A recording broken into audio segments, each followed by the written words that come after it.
My name is Nicole, and welcome to Love Yourself Louder.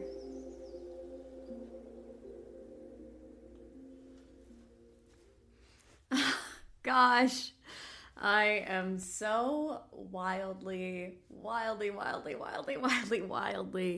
excited to be here with you out there in the world. If you are an OG Love Yourself Louder podcast listener, then you know that I've sort of been on a hiatus for the past year and a half. So thank you so very much for holding space for me during that time and being excited to kind of jump back in the growth journey together with 2 feet.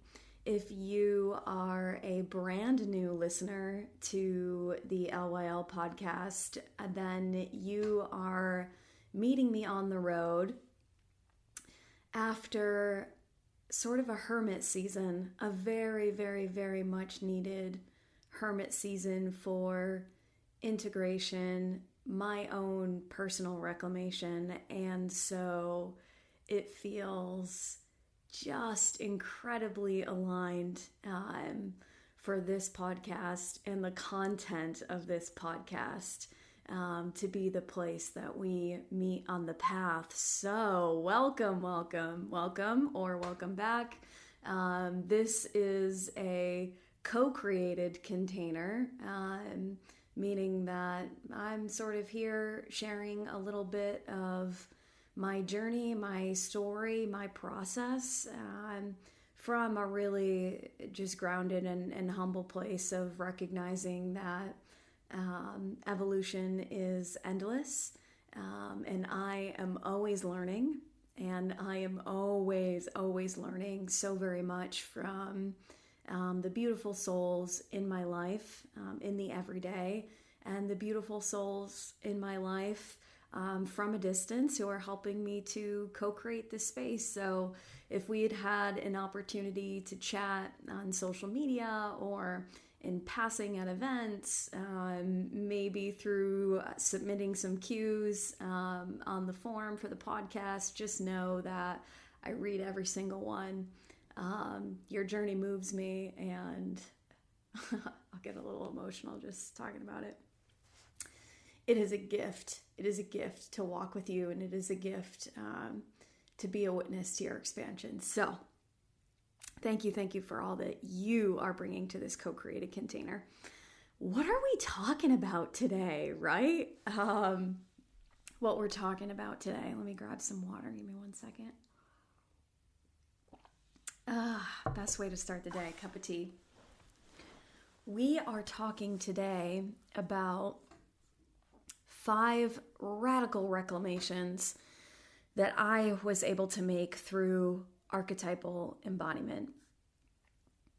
This work has profoundly transformed every facet of my life over the past year or so.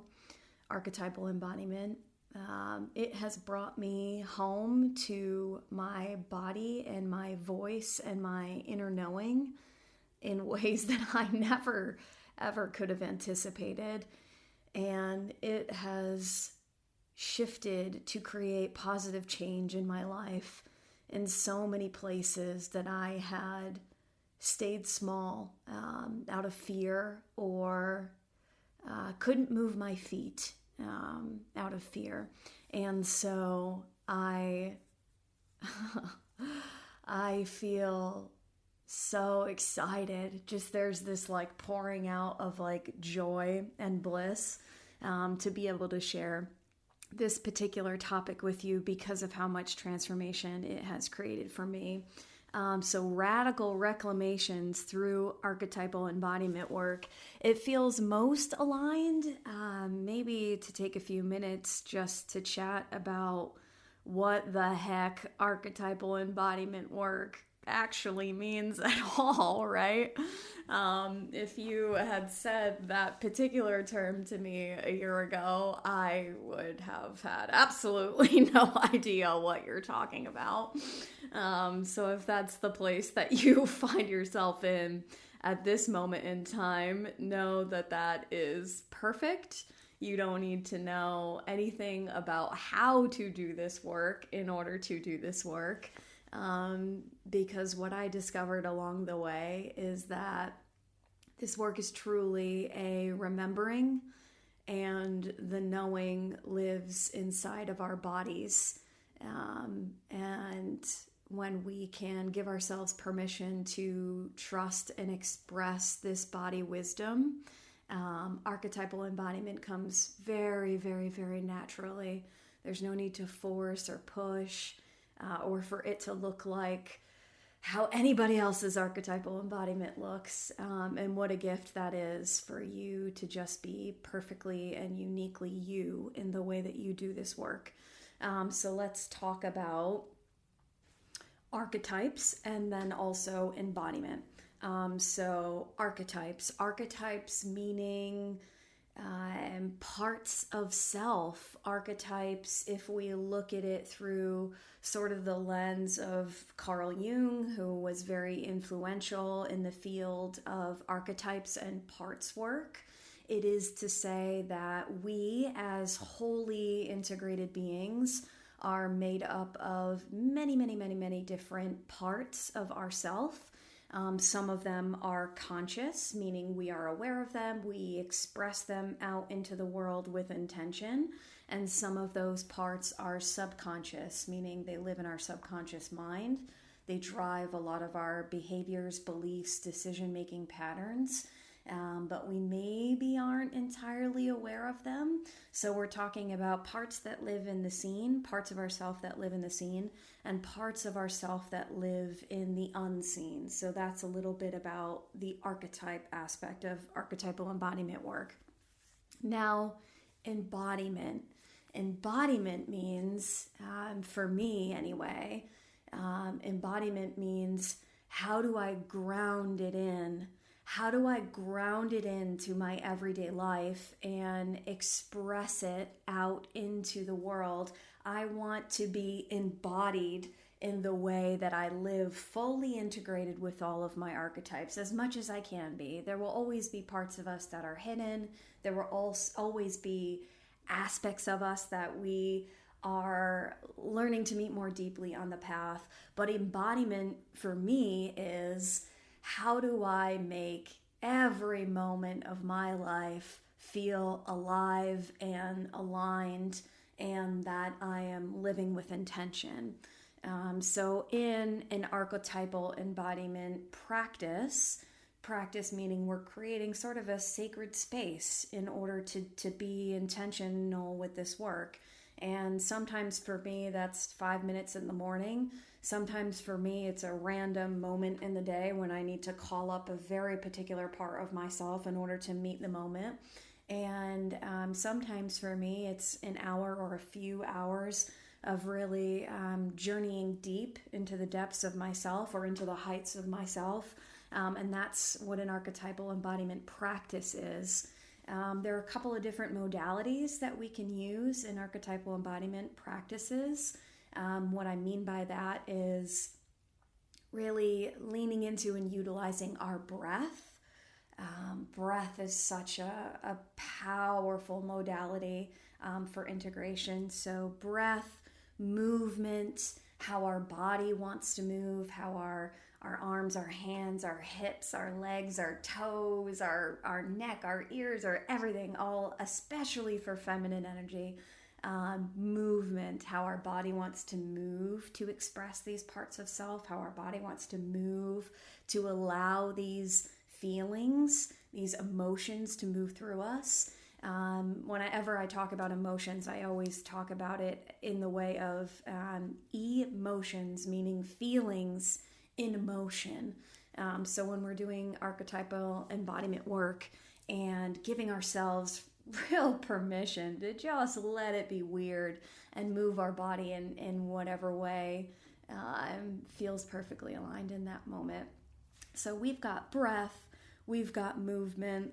Visualization is another way to do archetypal embodiment work. So visualization meaning maybe you're meditating with your eyes closed, maybe you're just taking a quiet minute, but behind your eyes there are images or colors, just that your inner world in your mind is very alive, visualization. So we've got breath, we've got movement, we've got visualization. And the last one that I like to speak to as far as permission for archetypal embodiment work, especially when you're first getting started, is what I like to call sort of energetic intention, meaning when we put our focus on something, our consciousness, our awareness, we're creating sort of an energetic intention, meaning a flow, right? So even right now, you can't see me, but I'm sort of moving my hands and closing my eyes, and sort of energetic intention for me is like, what I'm hoping to gift you in this moment is just understanding. What I'm hoping to gift you in this moment is permission for it to look like whatever is most accessible for you, to feel like whatever is most accessible for you. And so the energetic intention that I'm setting in this moment is, let this be a doorway. Just let this be a doorway for whoever is ready to step into this work, for whoever feels this soul song of radical reclamation. Let these words be a doorway. That is my energetic intention for this moment. So when we're doing archetypal embodiment work, we've got breath, we've got movement, we've got visualization, and we've got energetic intention. That's what that means to me. How did I discover this path? Oh, man. What pulled me in initially is that I felt so incredibly out of alignment in my life, in my work, in my relationships outside of me, and also in my relationships with myself. I felt incredibly out of alignment, and that I was really sort of pushing or forcing certain professional paths in my life, and there was lots of sort of people-pleasing and perfectionism at play.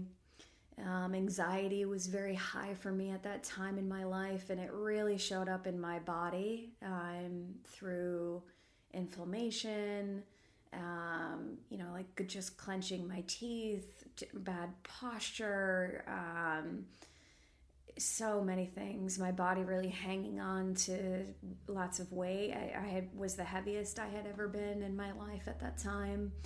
And so it really is true that kind of the body keeps the score.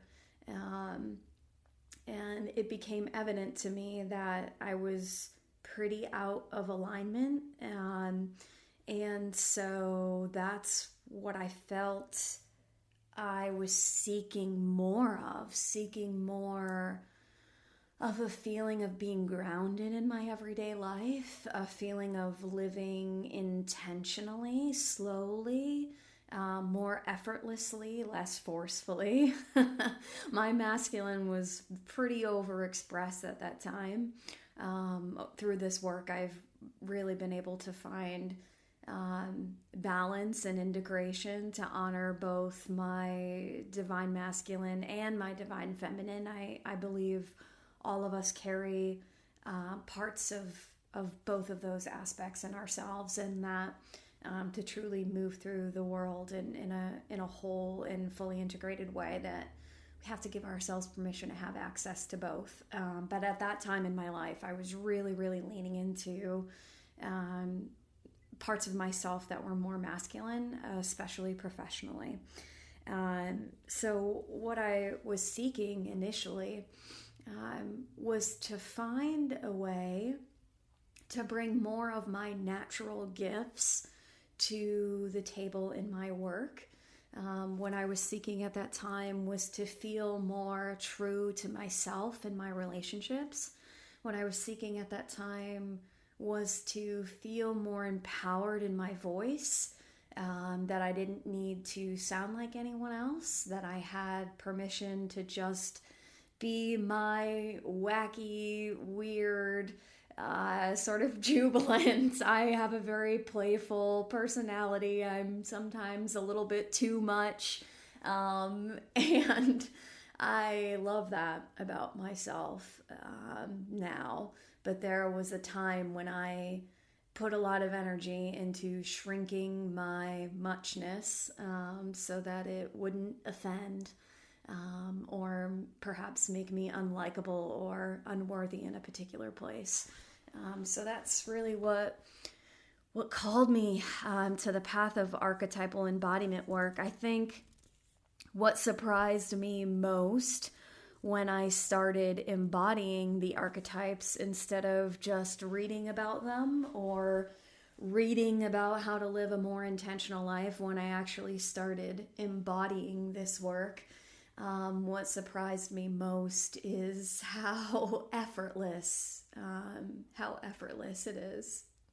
I'm just thinking right now about my very first archetypal embodiment journey and sort of the grief and rage that had the permission to move through me for the first time, perhaps in decades, and how effortless that journey was, even though accessing and expressing those emotions previously had been,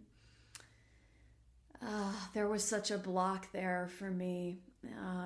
In permission to allow myself to grieve or to feel rage, to feel sadness, to feel bliss or joy, to the heights that each of those emotions can be felt, and to the depths of where they can take us in ourselves. And so when I started embodying the archetypes, I was most surprised by how my body just seemed to remember. No one taught me how to do this work. I am very, very fortunate to have found the right mentor at the right time in my journey when I was most open to being guided.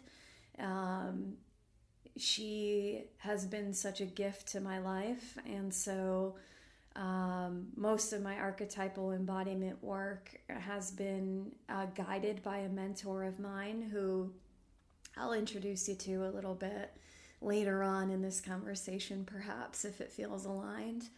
And so when I started embodying the archetypes, I had a mentor who was able to sort of guide me into these different parts of self, these different archetypes. And through her sort of energetic intention and kind of pointing for me, right? Look here, see here, feel here.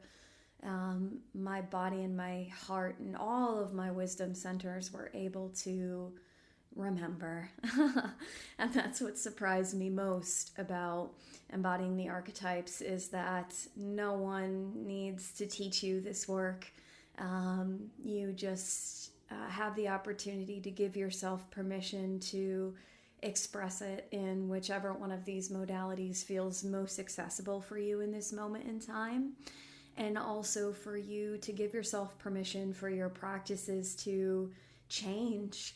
What my embodiment work looked like a year ago isn't the same as what it looked like 6 months ago, or what it looks like today, or what it may look like a year from now. And that excites me. And I love that through this work we're given permission to always be in the flow of whatever feels most aligned in the moment. And I'm reminded of this also. I'm in a community of women, just a sisterhood of beautiful souls. There are some men in this circle as well. There's certainly a balance of lots of divine masculine and lots of divine feminine being held by all the beautiful souls in this circle. And what I love most about taking my seat in this circle is that whether we are virtual or whether we are in person, my archetypal embodiment practice doesn't look anything like the person to the left or the right of me. And there's no expectation that it should look similar. And I love that someone else's stillness gives me permission to lean really deeply into my movement, or that my energetic intention supports someone else's visualization. So what always surprises me about this work also is how unique it gets to be expressed through each of us, and how our unique expression of archetypal embodiment work is a gift to others. So that sort of helps us dropping into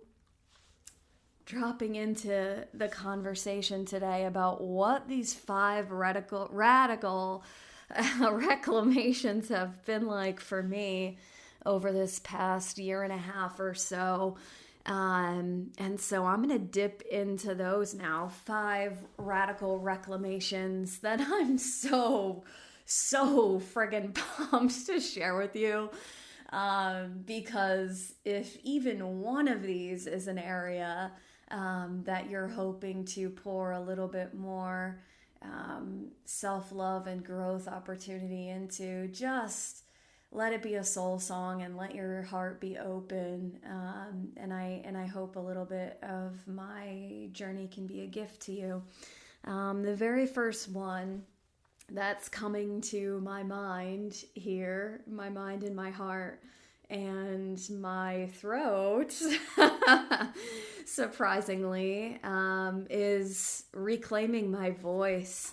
When I think about radical reclamations for me, reclaiming my voice was one that deeply influenced many different aspects of my life, and you're getting to see me embodying that here, sort of utilizing my voice to share my story, share my journey, let it be a gift to others, and let it be perfectly imperfect.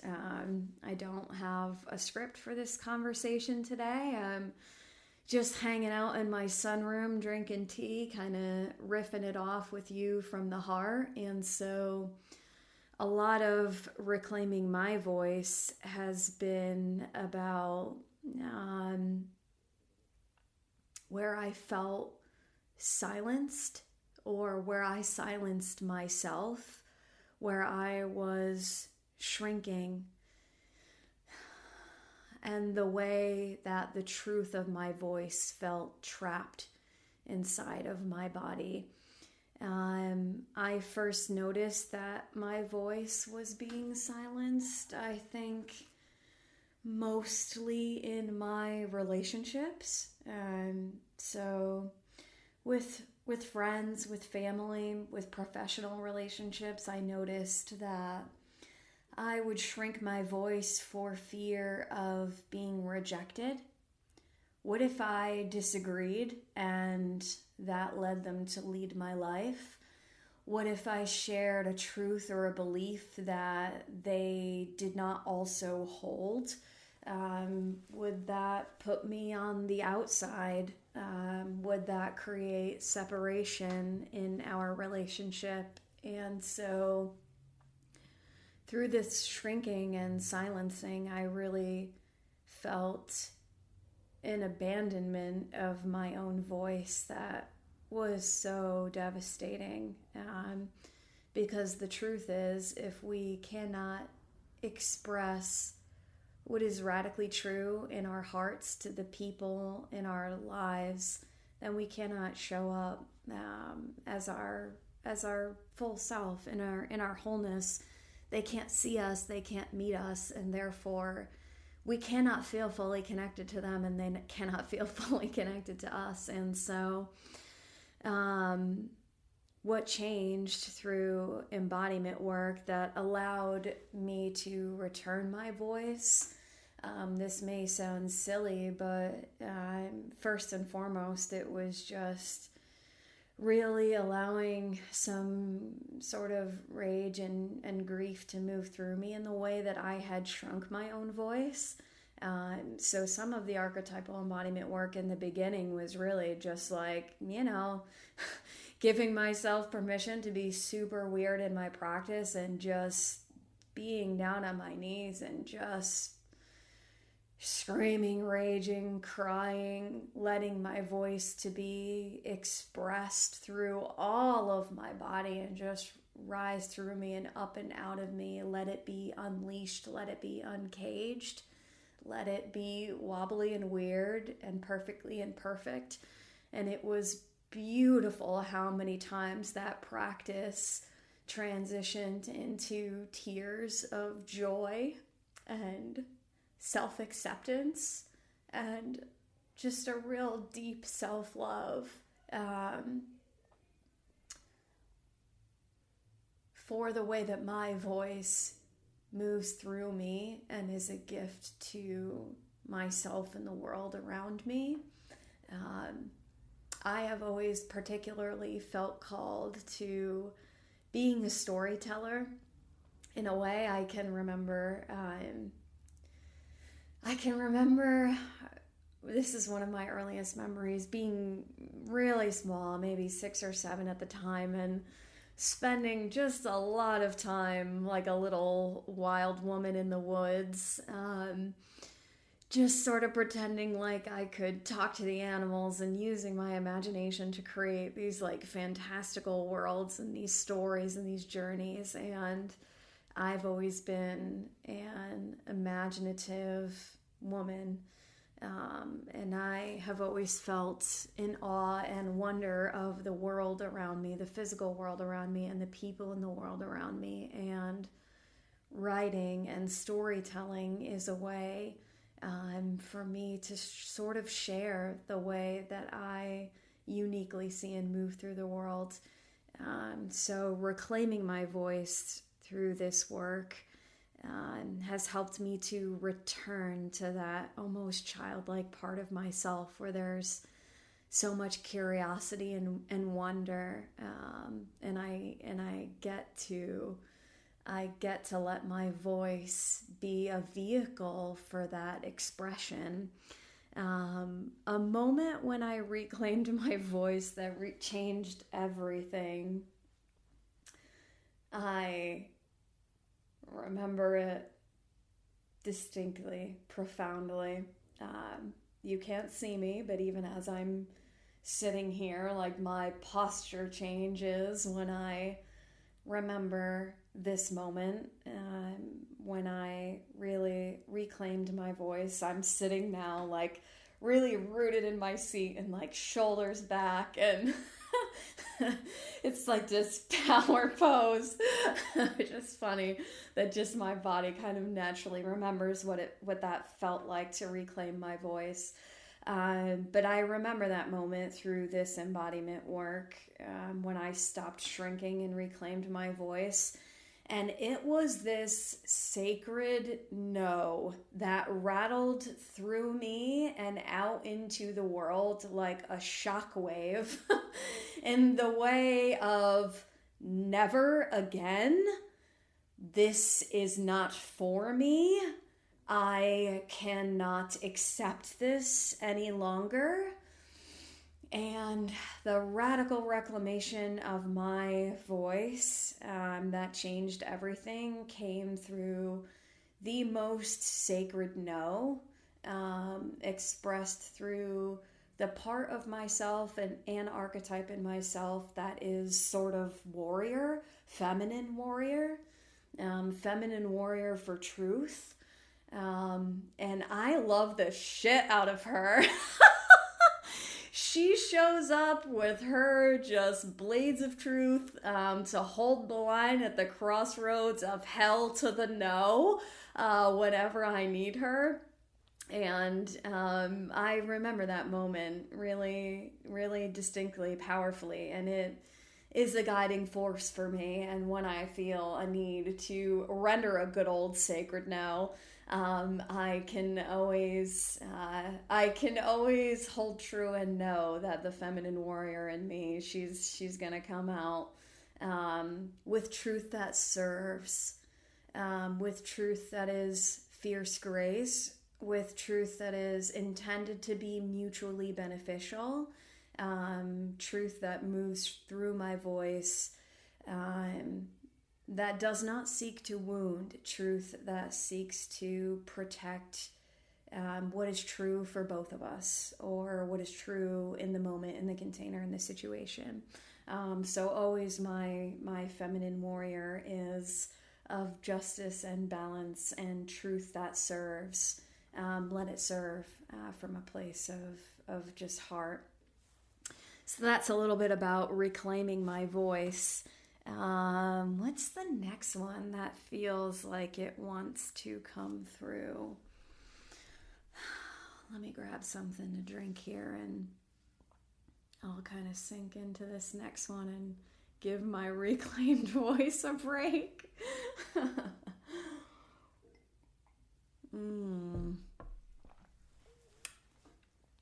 Reclaiming my body.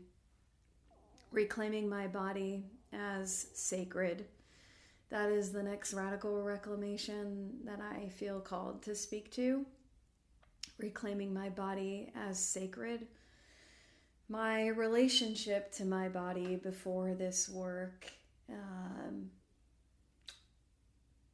when I think about it now, it wounds me a bit in how I treated and perceived my physical body. Man, was I hard on her. Man, was I hard on her. In the clothes that I wore, in the shape of my body, in the weight that I carried and wear, in the beauty that I allowed myself to see or not at all, in the strength or softness that I perceived in my physical body. My relationship to my body before this work is that I was really, really hard on her. And really nothing that she did or held or expressed or embodied was enough. And I was her worst critic. And how painful that is now to think. How others could see more of the beauty in me than I could see in myself. And how reclaiming my body through this work has been so very sacred to me. My embodiment practices have really reconnected me to my physical body. There's oftentimes sensuality to movement in my practice that has reconnected me to feminine parts of myself that I had become very disconnected from throughout my life. Even as I'm trying to find the words here, sometimes there's resistance to the remembering of how I lost her or how I personally caged her, the feminine in me, the feminine wisdom in my body. So I'm just gonna deeply honor that for a moment. My embodiment practices brought me back to feminine movement in my body. The way I physically move through the world. My embodiment practices have it's so funny just the weird ways that now I'm more sort of shoulders back as I walk through the world and confident in my step and intentional with my breath when it is needed. And how it has shifted my relationship to feeling aliveness in my everyday life, because I'm able to be very physically present in my body. I feel much more alive in small moments in my life where joy and laughter really gets to move through me, and my sight and my hearing are very with me in the present moment. This will be such a silly future conversation maybe we can have, but I'm thinking in this moment about how long we have spent as humans sort of believing that we only have 5 senses, and how research now is showing us that human beings actually have 37 senses and how absolutely wild that is to think about when we only had five senses, or we only believed that we had five senses, and we thought we could only tap into those, and maybe some of us weren't even tapping into all five. Imagining how much more aliveness exists in our physical body when we have actually 37 senses. And how much more color and vibrancy and energy is out there in the world waiting to meet us when we open ourselves up from 5 to 37 senses. But anyway, that's a whole other wormhole we can go down. Reclaiming my body as sacred through this work, through these embodiment practices. What has shifted has really been honoring my body as a temple instead of a battlefield. I was saying I was very hard on my body, meaning I was constantly yo-yo dieting or utilizing food to meet certain emotions, needs within me, dressing in a way that hid or masked certain parts of my physical body, using my inner critic to be really kind of cruel to certain aspects of my physical body. And what a battlefield I created for her, mentally, emotionally, physically. And how that has shifted through embodiment work is that I really hold my body as sacred temple space now. And that has been a gift to so many ways that I move through little moments in my everyday life. Like my relationship to food now is very different. Instead of sort of yo-yo dieting now, when I'm sitting from a place of my body is sacred, my body is a temple, my relationship with food now is much more of like what fuels me. And so I'm able to make healthier decisions with my food when I think about what I'm putting in here needs to serve the next moment, or serve this temple, serve the way that my sacred body energetically needs to be fueled. And so I have lost 40 pounds in the past year. I attribute it primarily to embodiment work and this aspect of reclaiming my body as sacred, as a temple, and how that's influenced my relationship with food. With movement as well. I think a lot about mindful movement now, whereas before I in battlefield mode, it would sort of be like exercising as a punishment for my body. And that doesn't serve, that didn't serve that feminine warrior in me, for her to be punished through exercise. Instead, now I give her permission to utilize mindful movement, and whatever feels aligned on whatever given day of the week. And so sometimes that's hiking, sometimes my mindful movement comes through my embodiment practices, sometimes it's yoga, sometimes it's running around with my kids in the backyard, or maybe it's moving my chicken coop every day. We can make every small practice in our life intentional as mindful movement that serves our body temple when we just bring our awareness to it. And so that has been a really big shift in my life, honoring my body as a temple.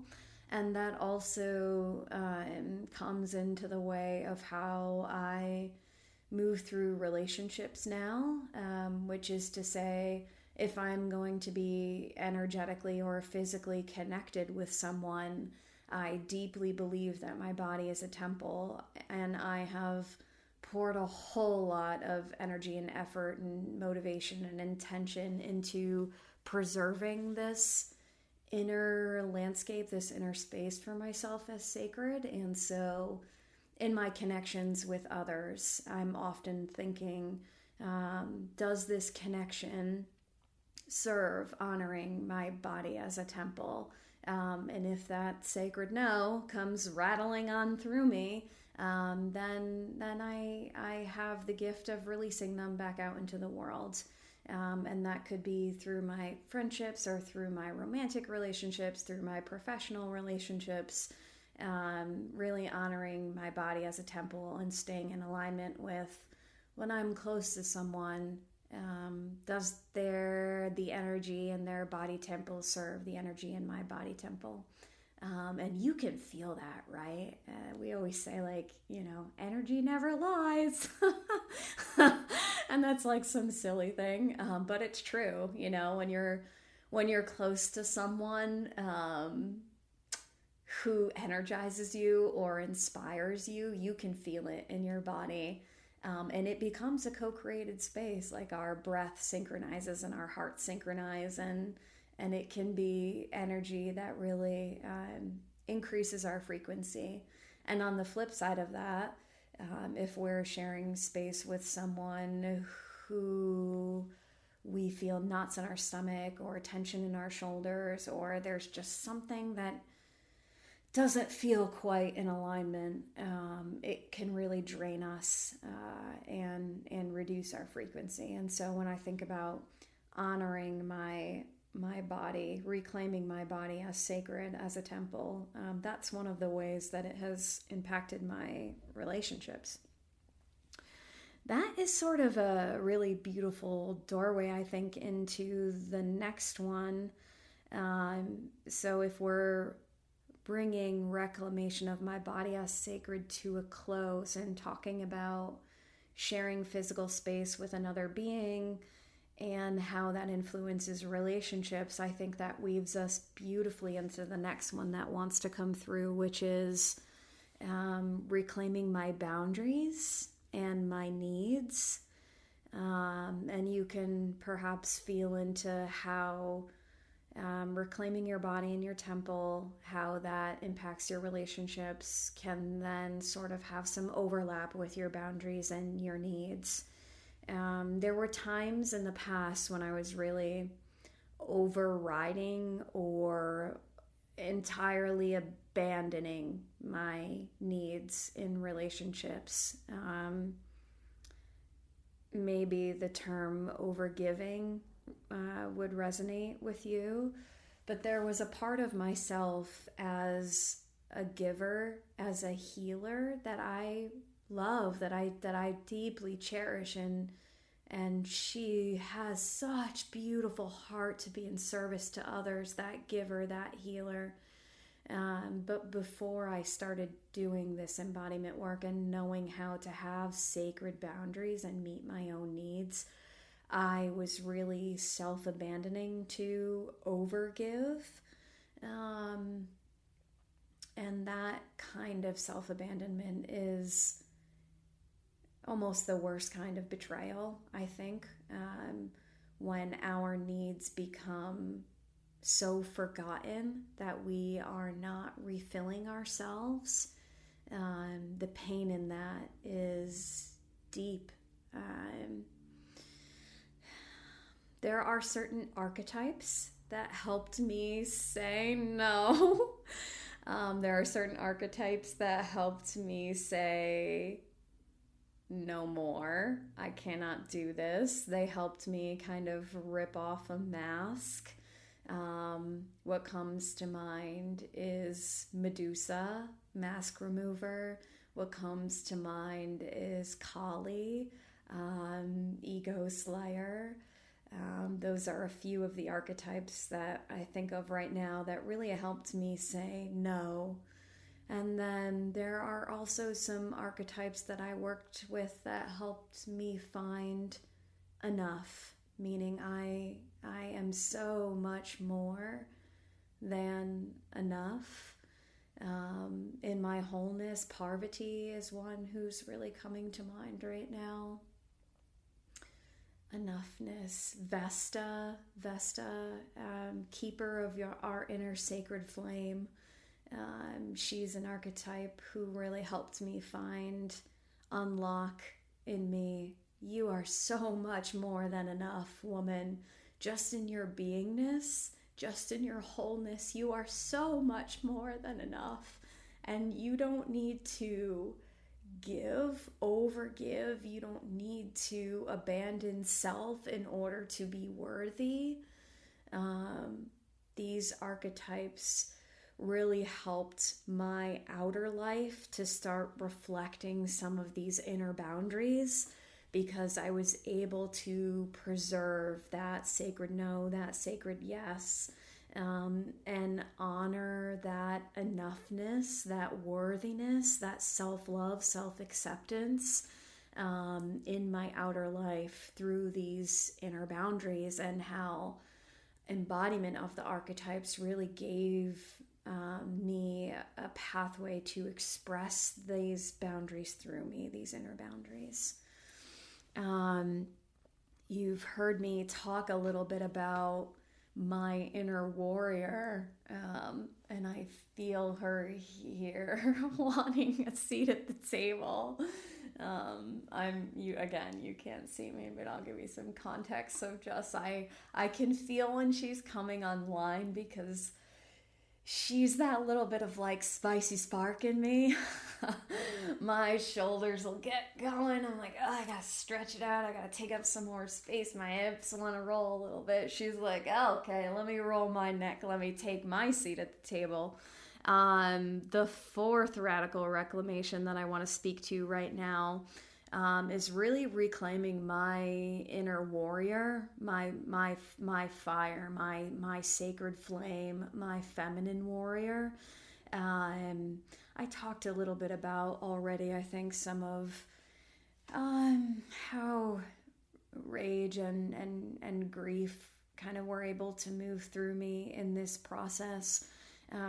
But part of my relationship with my inner warrior is also play. And that might sound silly when you think about a warrior archetype.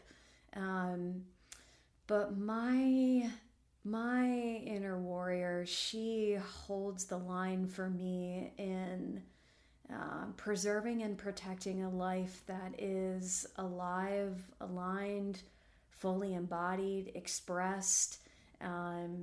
My inner warrior really wants me to live in truth. And for me, a big part of that is being playful.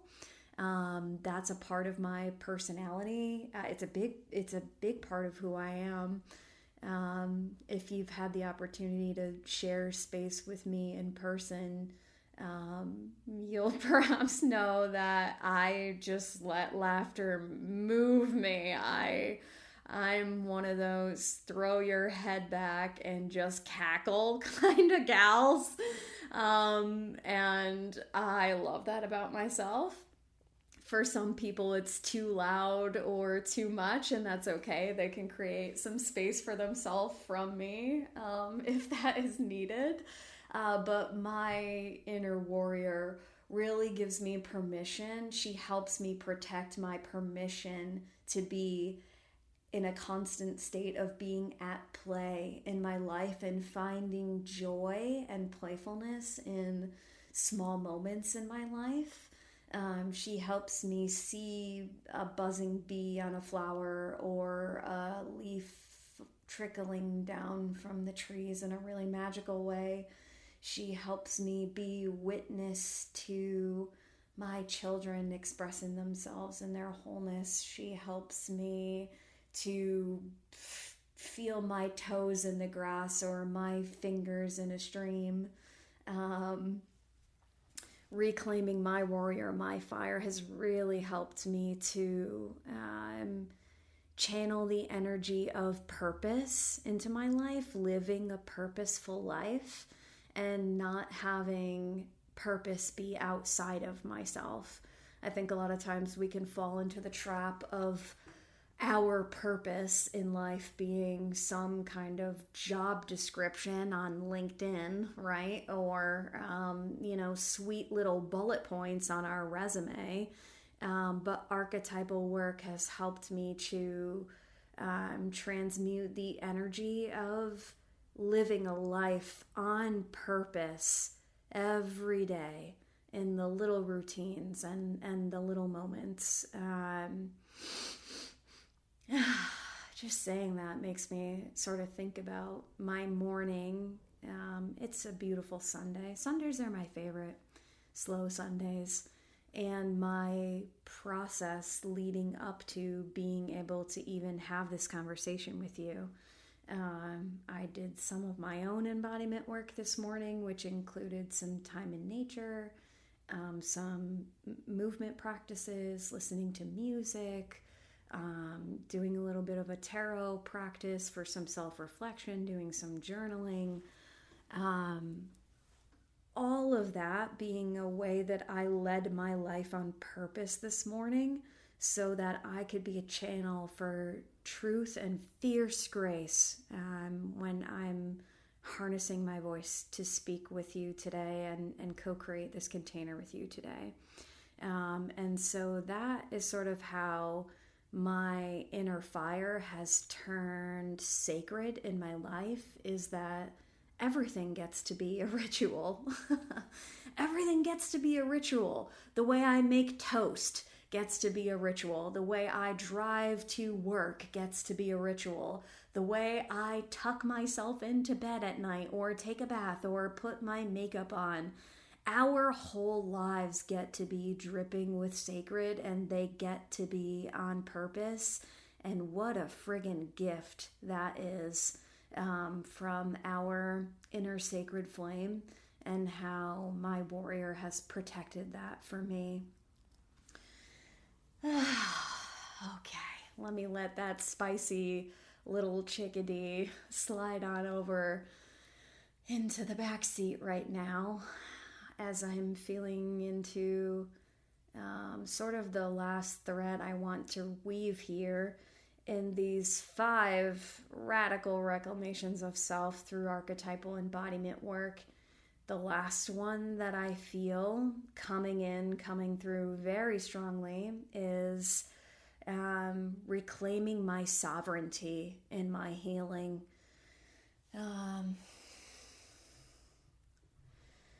As I speak that, I feel sort of this like queen energy, this like queendom sovereignty is to me the difference between performing healing and embodying healing. So performing healing, meaning I spent a long time doing all of the things that were supposed to heal. I did the therapy, I hired the coaches, I read the books, I did the journaling, all of the things for many, many, many, many years. And yet I felt I was marginally moving along on my path to healing, to living in wholeness. I didn't know I was performing the healing. I didn't know it. I thought I was doing all the things, right? And that's the difficult thing, is that we think we're doing all the things, and we are. Deep friggin' bow to the process of like, I was, you are, we are. And we meet the pathways to embodied healing on the road when we are ready to meet them. And I don't think that I would have had such an open heart and open mind to embodiment healing any sooner than when I found it. It dropped into my life at precisely the moment when I was ready. And thank freaking God. Because performing healing versus embodying healing, that is the moment that helped me realize that I was the medicine that I was waiting for. That when we are performing healing, we are looking for the answers outside of us, in a way. there is this belief that there will be some key that unlocks a truth or an insight or an understanding, and it lives outside of us when we are performing healing. When we are embodying healing, we come to recognize that I friggin' want this for you so badly. If you leave this conversation and this 2 minutes is all that you can recall, I want you to feel into these words that you are the medicine that you have been waiting for. You are the medicine, and the sovereignty that you are seeking, the aligned aliveness, the radical reclamation that you are seeking, it is already living within you, and it is waiting for you to remember it. It is not new. It is not an insight that is waiting in the future. It is not a method. It is not a practice. It is not a certification. It is not any of those things. You are the medicine. And all you have to do is remember her. You get to remember her in all of her wacky weirdness. And I want that for you so fucking badly. I'm just like, I want that for you because it has been such a gift to me. It has been such a gift to me, how sovereignty now shapes how I lead and how I serve, how I lead myself in my own life. Sovereignty has shaped my self-leadership, how I want to show up for me. The queen in me holds me freaking accountable now. She does not let me shrink. She does not let me hide. That sovereign being in me, that sovereign part of me, she leads me. She helps me aim true. She helps me stay on my highest path forward. She helps me say the sacred yes and the sacred no. And because of that, I get to utilize my gifts to be in service to others. And it brings me so much bliss and joy and gratitude and so much awe and inspiration and admiration. Reclaiming sovereignty in my healing has shaped my leadership and my service in this lifetime. And when I'm thinking of archetypes and who was the doorway in that for me, the part of myself that was the doorway for that in me, Persephone really helped me to reclaim my sovereignty. And I just wanted to share that because it felt like that was aligned for this moment. So if you heard me mentioning a few names of archetypes throughout this podcast and you have no idea who those are, guess what? Perfect. I didn't either. We don't need to know the things to feel them. As I was saying, they are parts of self that already live within you. And they just get to be remembered. So, as we are closing here, let me take a sip of my tea, take a breath.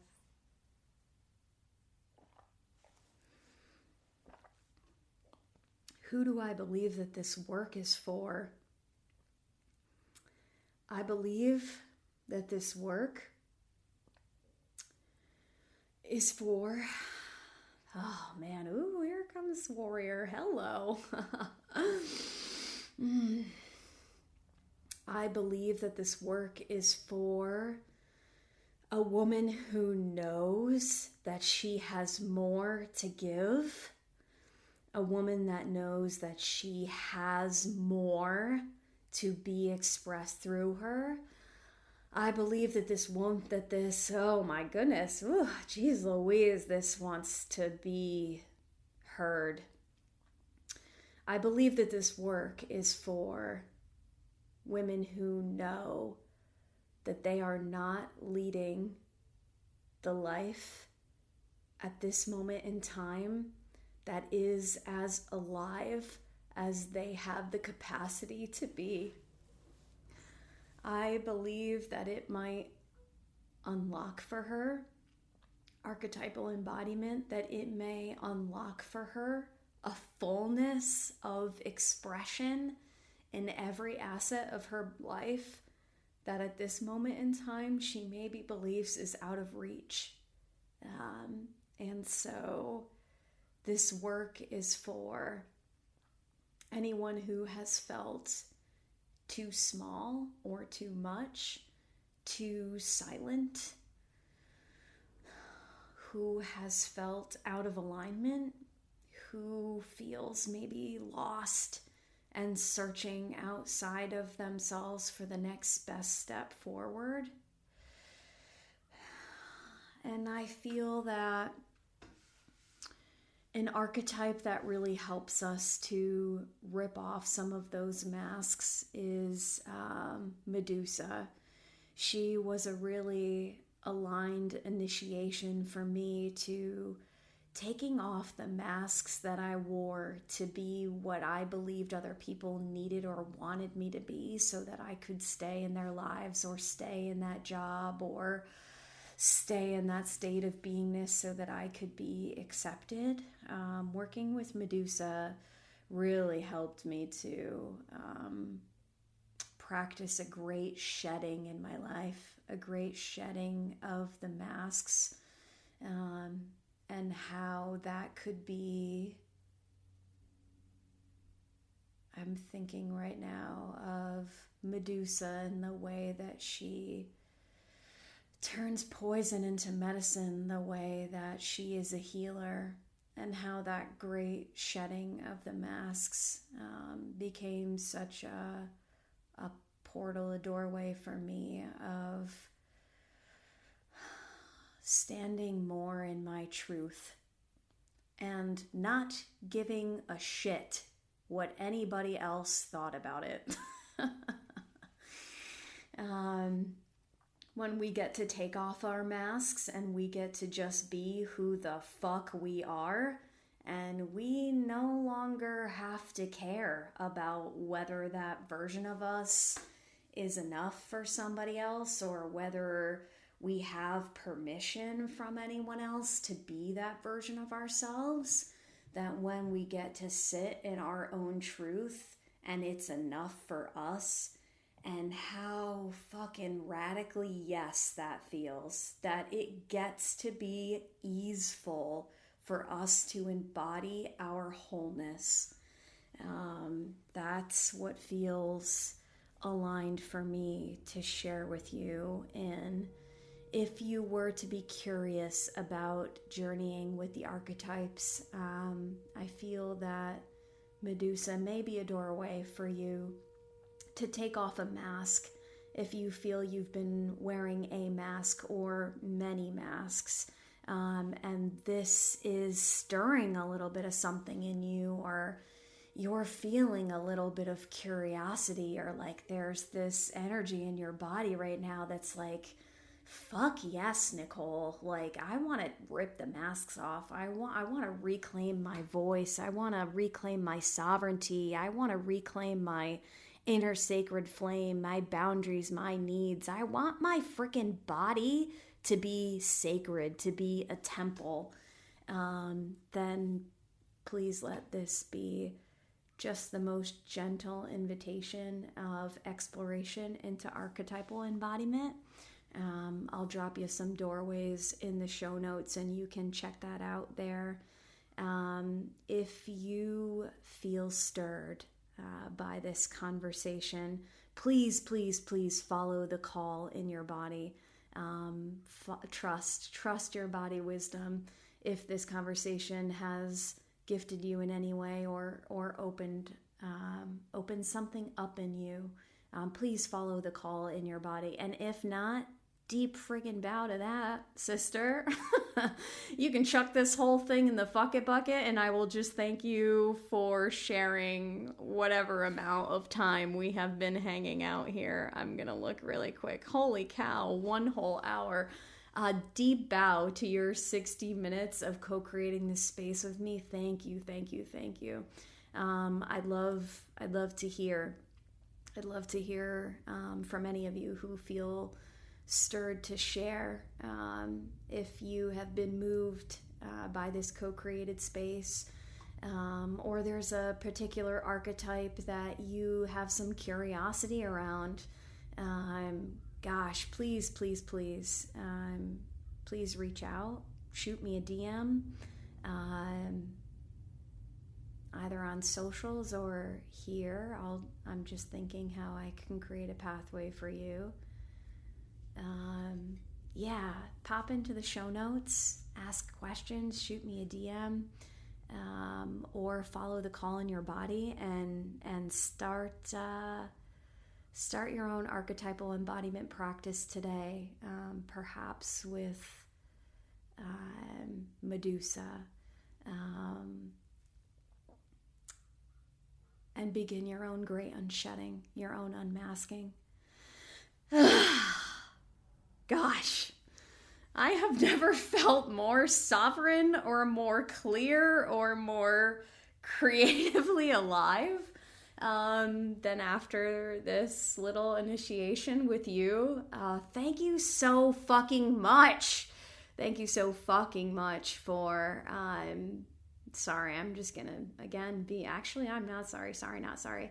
I'm pretty juicy, spicy, unfiltered. And so, thank you so much, for holding a space for me, to get to bring all of my aliveness to whatever, this initiation might bring for you.